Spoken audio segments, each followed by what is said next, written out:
Hi friends, welcome to easy cook channel. సింపుల్గా టేస్టీగా paneer curry ఎలా చేసుకోవాలో చూద్దామా. ముందుగా ఒక ప్యాన్ తీసుకుని ఒక 3 స్పూన్ ఆయిల్ వేసుకొని, half spoon salt, half spoon కారం పొడి, హాఫ్ స్పూన్ జీలకర్ర పొడి, హాఫ్ స్పూన్ మిరియాల పొడి, హాఫ్ స్పూన్ ధనియాల పొడి వేసుకుని ఒకసారి కలుపుకోవాలి.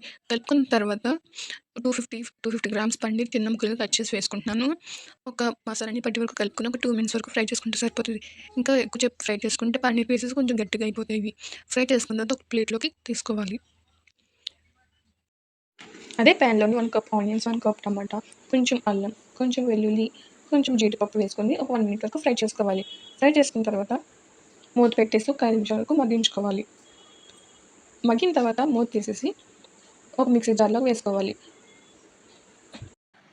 పేస్ట్ చేసుకోవాలి. పేస్ట్ చేసుకున్న తర్వాత అదే ప్యాన్లోని 2 స్పూన్స్ ఆయిల్ వేసుకోవాలి. ఆయిల్ హీట్ అయ్యాక కొంచెం జీడిపప్పు వేసుకోవాలి. జీడిపప్పు వేసుకున్న తర్వాత ఒక 2 మినిట్స్ వరకు ఫ్రై చేసుకోవాలి. ఫ్రై చేసుకున్న తర్వాత ఒక బౌల్లోకి తీసుకోవాలి. అదే ప్యాన్లోని 1 కప్ ఆనియన్స్ వేసుకొని ఒక 4 పచ్చిమిర్చిలు వేసుకోవాలి.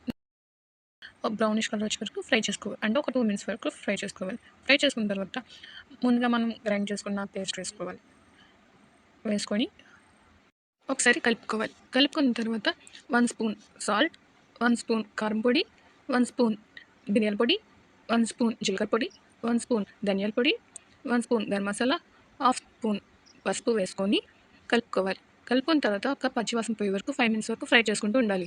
ఫ్రై చేసుకున్న తర్వాత ఒక గ్లాస్ వాటర్ వేసుకోవాలి. గ్లాస్ వాటర్ సరిపోతుంది, ఎక్కువ వాటర్ అవసరం లేదు. మనం ముందుగా ఎత్తుకున్న పన్నీర్ పీసెస్ని వేసేసుకోవాలి.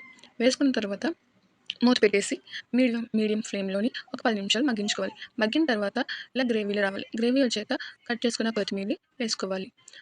వేసుకున్న తర్వాత మనం ముందుగా ఎప్పుకున్న జీడిపప్పును కూడా వేసుకోవాలి. ఒకసారి కలుపుకోవాలి. కలుపుకున్న తర్వాత సర్వింగ్ బౌల్ తీసుకొని సర్వ్ చేసుకుంటే అంతే, simple and tasty paneer curry ready.